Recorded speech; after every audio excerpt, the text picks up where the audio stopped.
Dans le but d'animer la bibliothèque Emmène un livre d'Aigrefeuille-sur-Maine, une exposition de 25 grands panneaux correspondant à 25 étapes de la vie de Léonard de Vinci est actuellement visible jusqu'au 11 novembre, commémorant ainsi l'anniversaire des 500 ans de sa mort.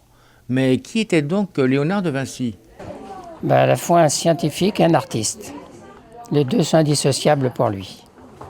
Il a vraiment œuvré dans ce stade depuis tout enfant, puisque son grand-père lui disait « ouvre l'œil, ouvre l'œil, ouvre l'œil » et il observait, il se passionnait pour tout, aussi bien la géologie que les animaux, les plantes.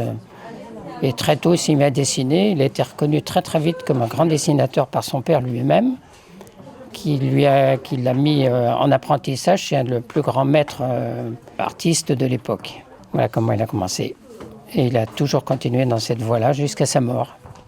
On pense qu'il a dessiné jusqu'à sa mort. Par contre, il a arrêté de peindre parce qu'il était paralysé d'un bras dans ces dernières années.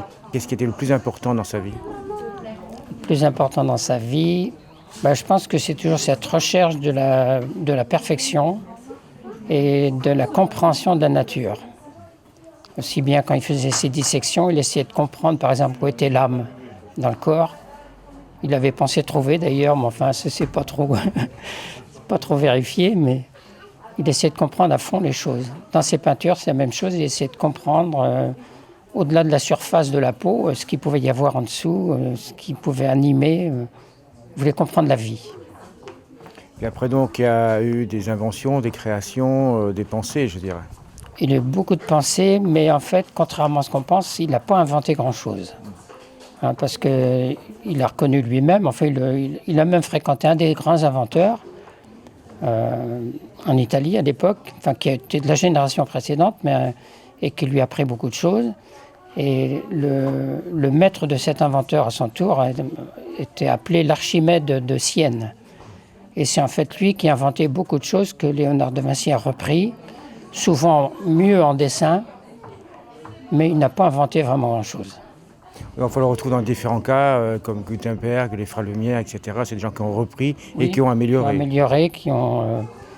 Mais il y a eu beaucoup de recherches pour fabriquer, à l'époque moderne, pour fabriquer les choses qu'il avait dessinées. Et en fait, ils se sont aperçus qu'il n'y a pas grand-chose qui marchait.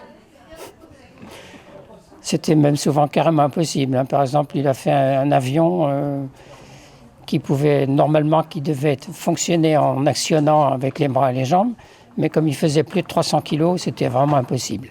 Une exposition très complète de la vie de Léonard de Vinci, visible aux heures d'ouverture de la bibliothèque. Ces deux-là, c'est des chiffres romains. Maman, regarde.